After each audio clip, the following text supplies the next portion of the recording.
Hey, what is up, everyone? It's Rich. All right, welcome to 18 tips for aspiring artists, wisdom filled tips from Moebius via William Stout.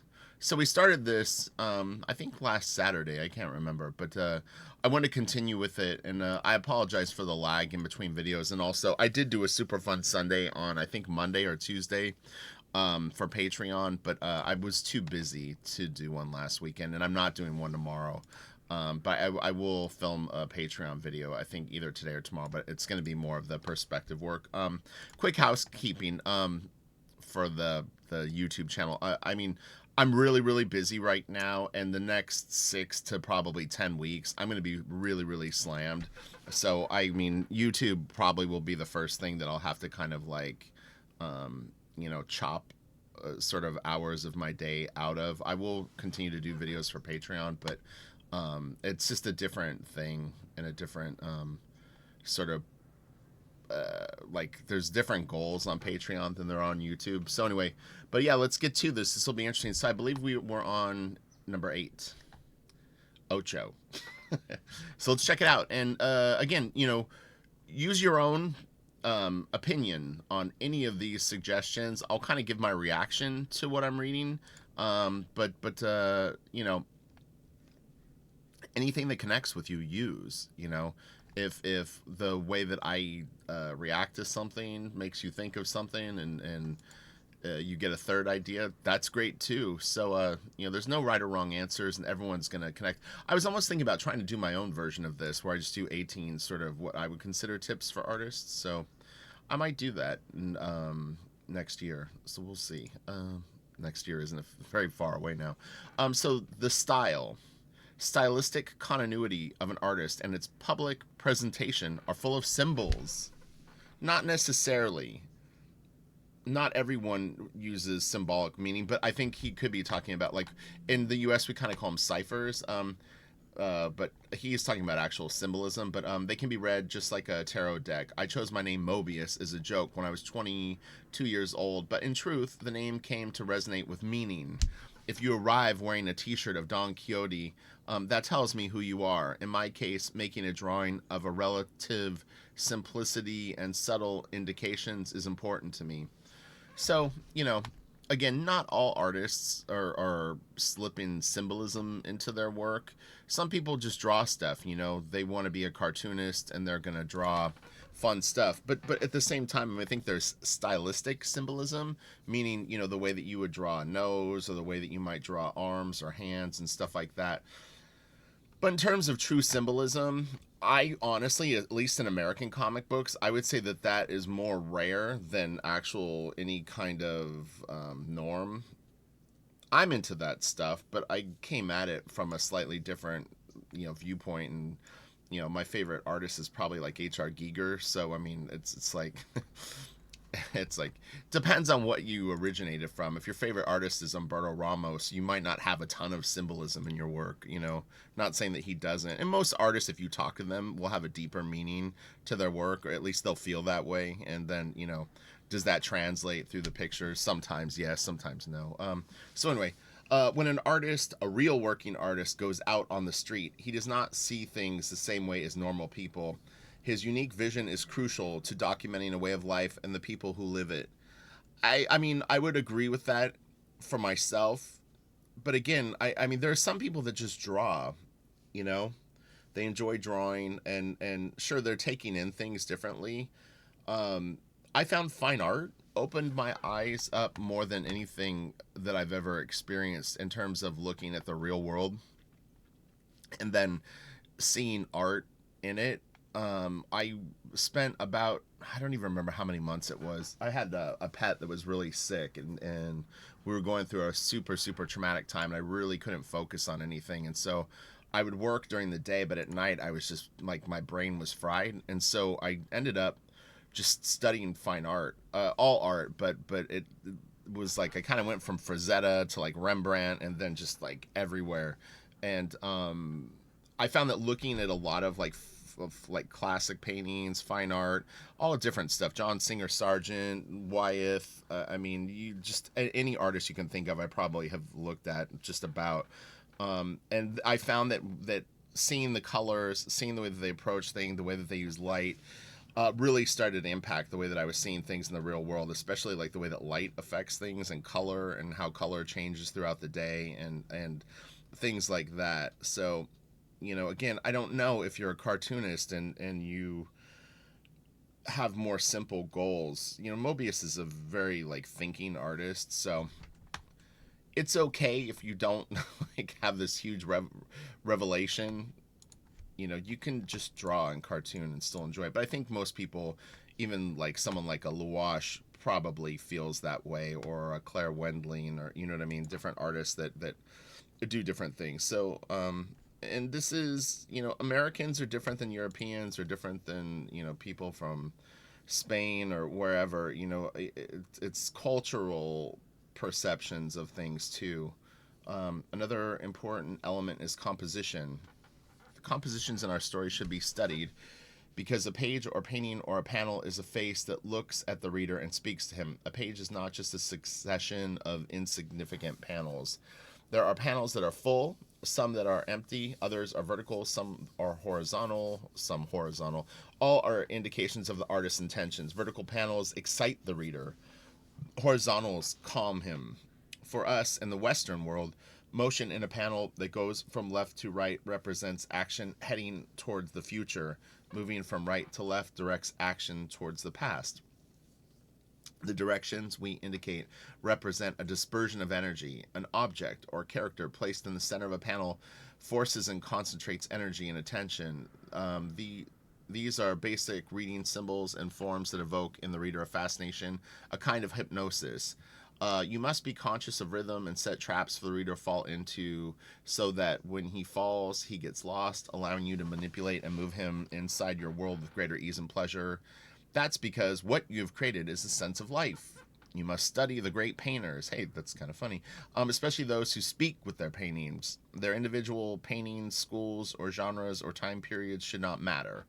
Their preoccupation with physical as well as emotional composition must be studied so that you learn how their combination of lines work to touch us directly within our hearts. Well, based on what I said before I read 10, I mean, you can kind of see that I probably would agree with all of this.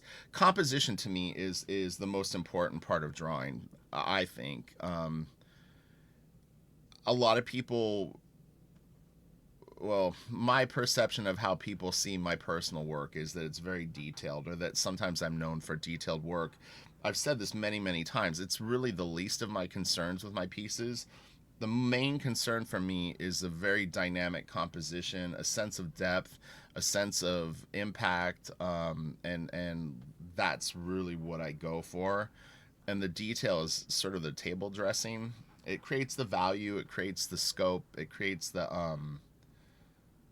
like the hum of the piece, the energy probably.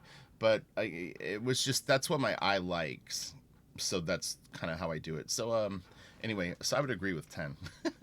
The narration must harmonize with the drawings. There must be a visual rhythm created by the placement of text.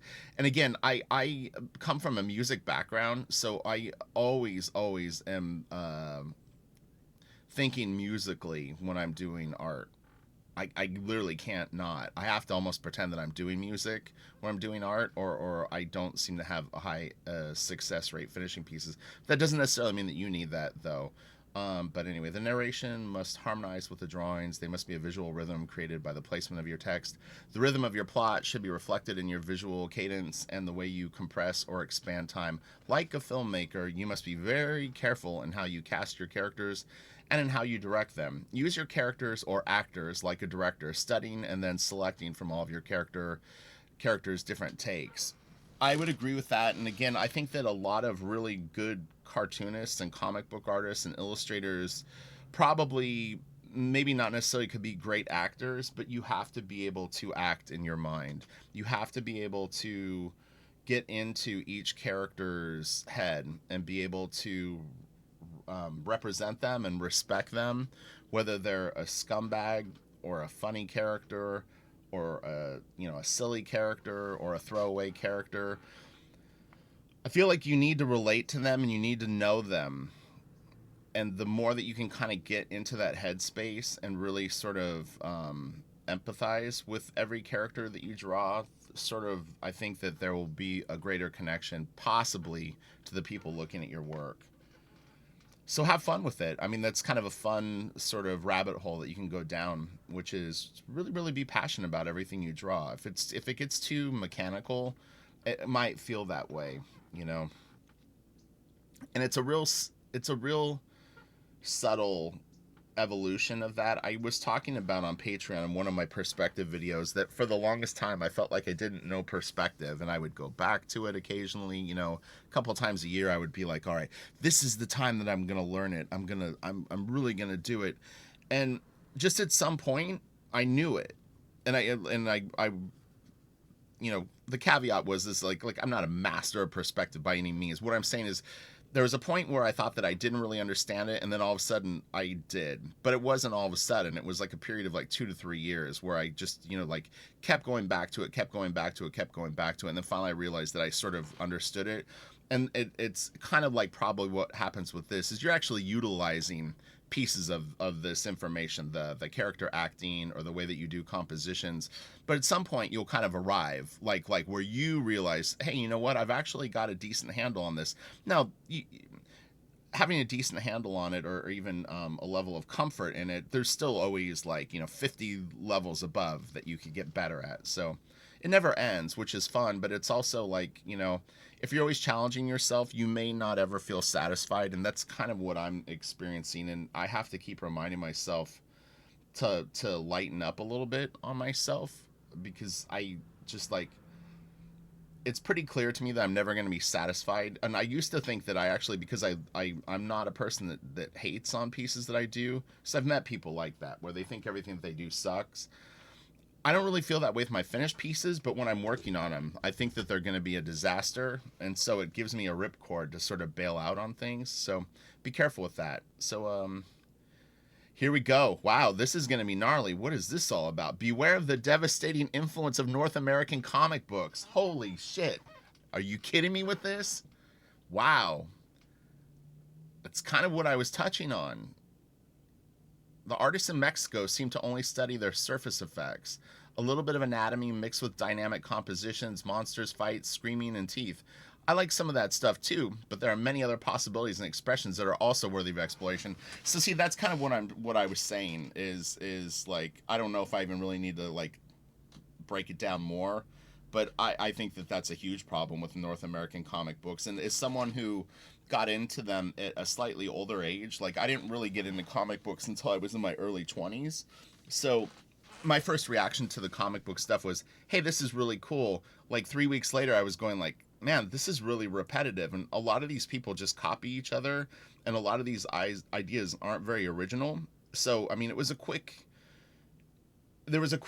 like, I wouldn't call it a 180 with me, but I immediately started kind of searching for people that kind of had a more interesting voice with their art, as opposed to, like, as Mignola says, like, you don't want to be the 29th version of some popular artist, you know, like, let's, like, we can't get this guy, and we can't afford the other 13 guys that draw just like this person, so we'll hire you because you're like the 25th, like, and affordable version.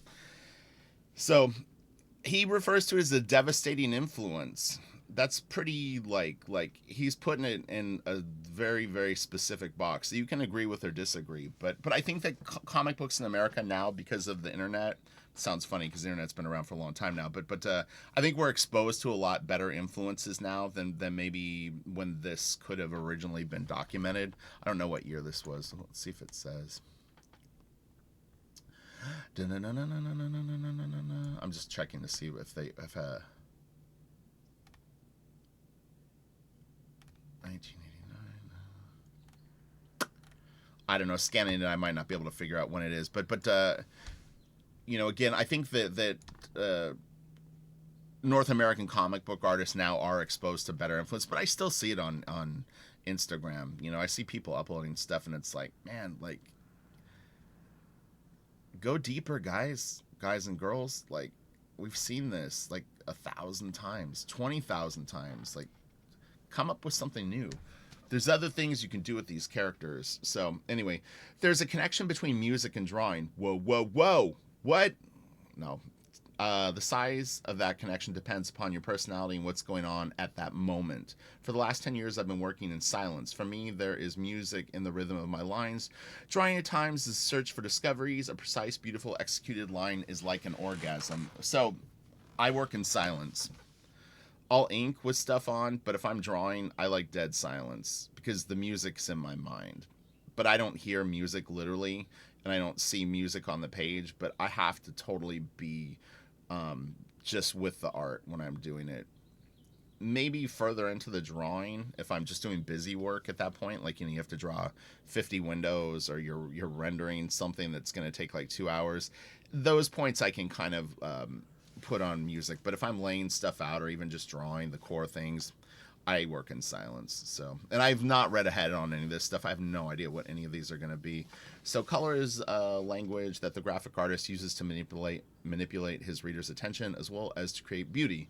There's an objective and subjective color. The emotional states of the characters can change or influence the color from one panel to the next, as can place and time of day. Special study and attention must be paid to the language of color. So I'm just going to add a little bit to this is like you taking the color sampler in Photoshop from a piece that you like and throwing that color on your piece is fine. I know people do it, but you're not going to learn the language of color that way. You can develop some skills with it, but like any of these tools that make stuff easy, easy attempts and easy things are easy to copy. They're easy to get diluted. They're easy for everyone to do. And I get that, like, it's a fast, you see a really nice piece from, again, I'll use Luash as an example because she always has pretty interesting color palettes. You can sample all the colors from her pieces and use them in your pieces. But at some point, you're going to really need to understand your own language of color and you know, have fun with it. I mean, that's the fun. It's like you should be exploring this stuff because you want to and because you're passionate about it. You know, I think that it'll benefit you to be an explorer with your art. So anyway, I wish I could have met Moebius. It sounds like we have a lot of thoughts in the same sort of arena. So at the beginning of an artist's career, he should principally involve him or herself in the creation of very high quality short stories. I'm working on short stories. What the hell? No, I'm just kidding. He has a better chance than with long format stories of successfully completing them while maintaining a high standard of quality. It will also be easier to place them in a book or sell them to a publisher. I mean, I would definitely agree with that.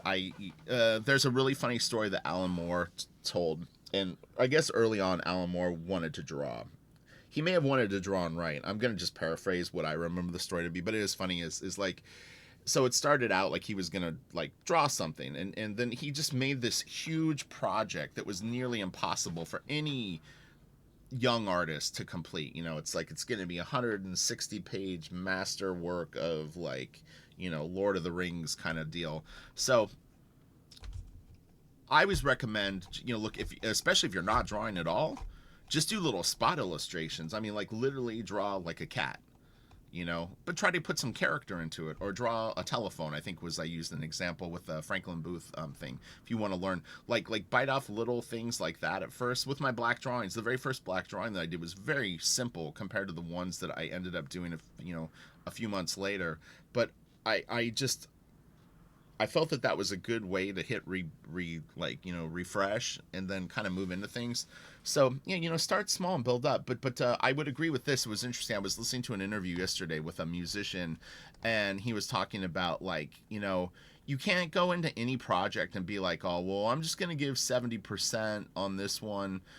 So this standard of quality is what you want to go for on your early pieces. You should really, really go down swinging to kind of put your best foot forward on all your pieces and kind of put everything else aside. Don't worry about speed. Don't worry about that. You've got this idea for Lord of the Rings meets Star Wars, or you want to do, your create own book. You can definitely work on that stuff out of the gate, but maybe tell short stories first, just to get used to drawing things consistently, drawing your characters consistently, getting the layouts of the panels looking appealing.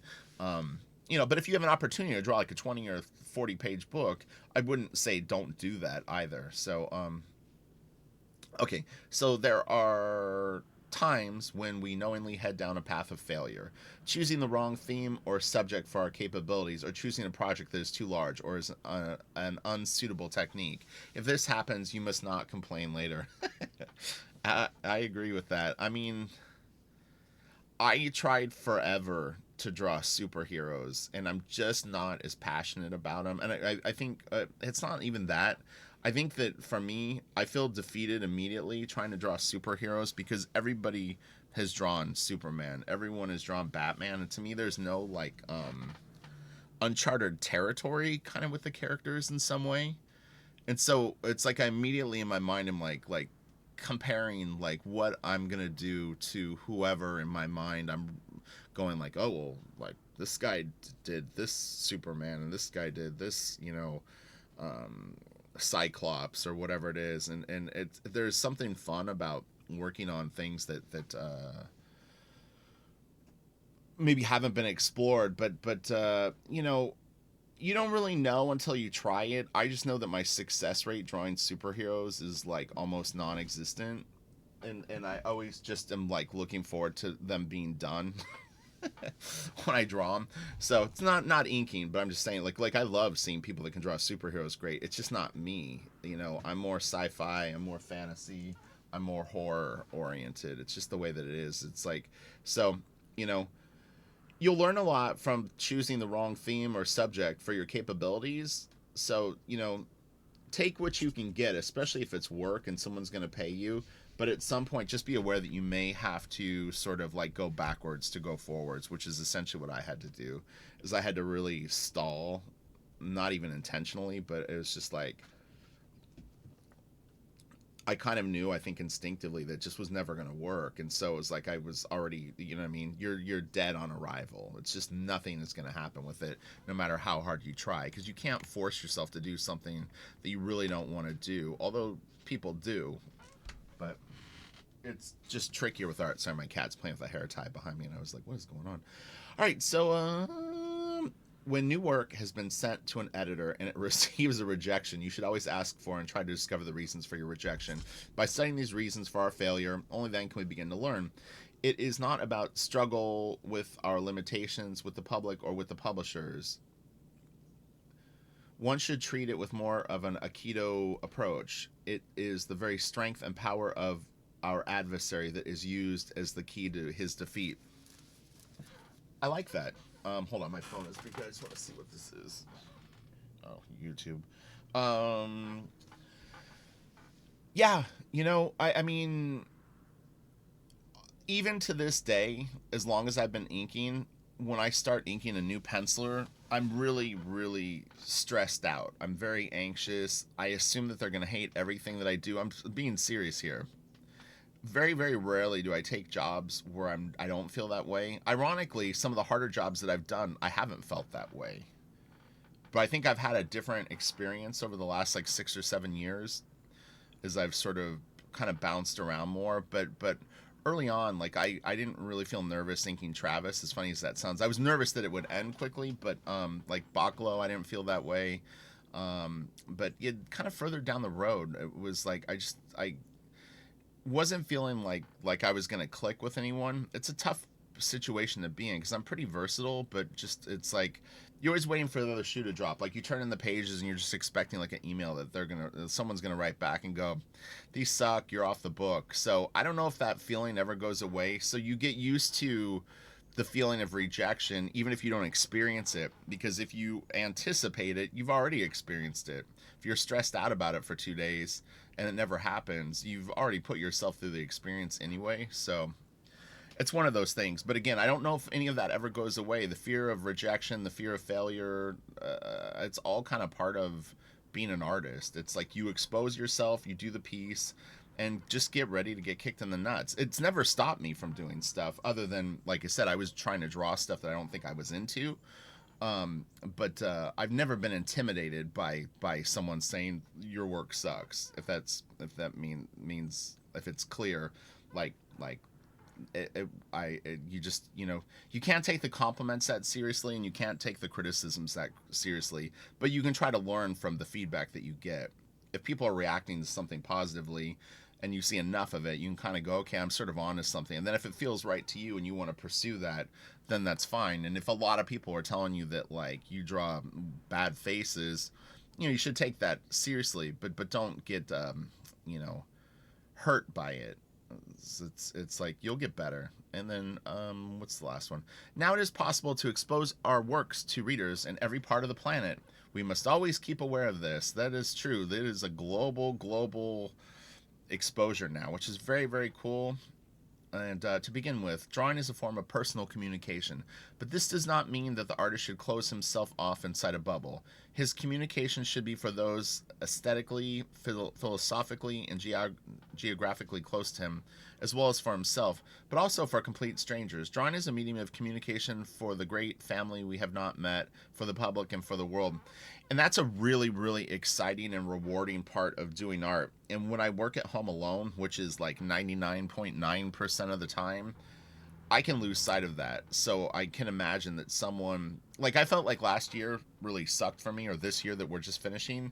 And then I look back and I'm like, okay, you worked for Megadeth and penciled, inked a story. You worked for Iron Maiden. You did all this stuff, and I'm looking at the years like a failure. And I worked on Batman. I'm working on Justice League and He-Man, but it just didn't feel like the year wasn't what I wanted it to be. But what I was gonna say is one of the coolest things that I've experienced from the black drawings is meeting so many complete strangers that really love them and they really connect with them. It's been incredible, and there's tons of girls that like the black drawings, which is really, really cool too, because obviously in comics sometimes it sort of seems a bit like a boys club. Even my YouTube demographics, my channel is dominated by like male viewers, but my art, honestly, I would say it's 50% girls, maybe even more. The black drawings actually really appeal to a wide variety of people too. It's really crazy when they see them, they walk by my table, like so many people stop, they look at them, they'll go like, wow, I've never seen anything like this. So there's nobody doing stuff like this. That's a pretty exciting feeling to have, which was the intent of why I did them. And then they project their own sort of stories into them, which is kind of fun too. But anyway, but so look forward to that, because the thing is whatever art you choose to do, if it's really personal to you, even if it's commercial, you're going to create a fan base of people that are really going to enjoy what you do. And it's very cool. It's a very, very cool feeling. It's the best part of the job, hands down. And anyway, so I hope that helps. I do want to go through William Stout's annotated version of this, but we'll do it in another video. So we'll do a third video where I think he might actually sort of give his thoughts on it. I was kind of curious to read that, and I could be incorrect, and maybe it's just something else, but I got the impression that maybe he sort of discusses his own theories on these. And again, at some point I'll try to like write up my own little list of these. But again, you don't have to agree with anything that I said. You don't have to agree with anything that Moebius said. You can agree with Moebius and not agree with me or whatever. Like, just pull from this whatever connects for you, and then just always be tenacious. Always never get defeated where you stop drawing. That would be the best advice that I could give. That would be a big tip, is no matter what, there's always something that you can work on with your drawing. So if you're having a horrible day and your original intention was to work on a pinup, a cover, a sequential page, and it just crashes and burns right away, 5 minutes in, you're like, I suck, I can't do this. I've been there 50 million times. The one thing that I wish that I would have done is just found something else to draw that day. I could have doodled for 2 hours and got something out of that. So don't waste time, and don't have a day where you completely neglect drawing just because what you thought you were going to do didn't work. So that's tip 19. All right, have a great day. Again, I won't be around very much in the next probably 6 to 10 weeks. I'm just giving you guys a heads up, but I'll be back at some point. But I have a lot to do. All right, later.